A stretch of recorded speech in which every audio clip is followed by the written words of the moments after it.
It's Wednesday. We've got JOLTS data. We've got Christopher Waller speaking.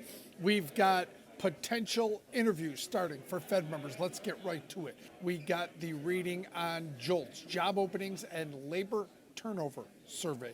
That came in lighter than expected, 7.181 million. Remember, a month ago it was 7.437. That was revised to 7.435.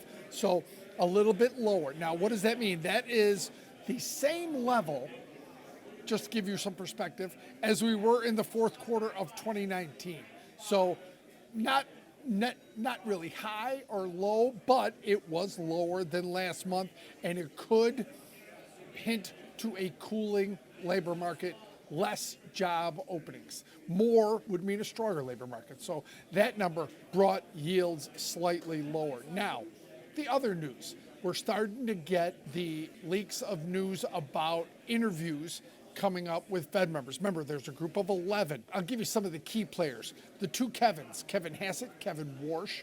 Those are two that will be high-profile interviews. Then the dissenters, Michelle Bowman, Christopher Waller. I'll get to him in a moment.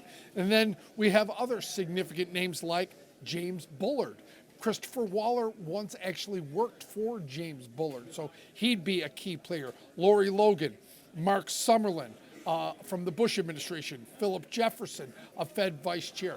Those names. There's a couple others that are significant, but I think those are the key players. Now, let's get to Christopher Waller because he was making statements this morning about lower interest rates. Now, I thought he was very transparent.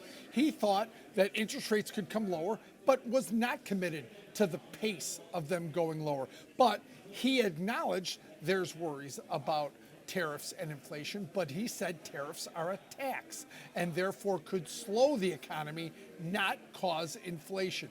So there's his stance. And remember, he's up for the Fed chair because his stance aligns with the Trump administration.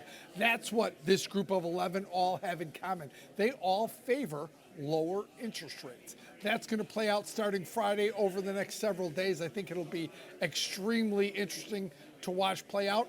Payrolls on Friday looking for 77,000 and 4.3% unemployment.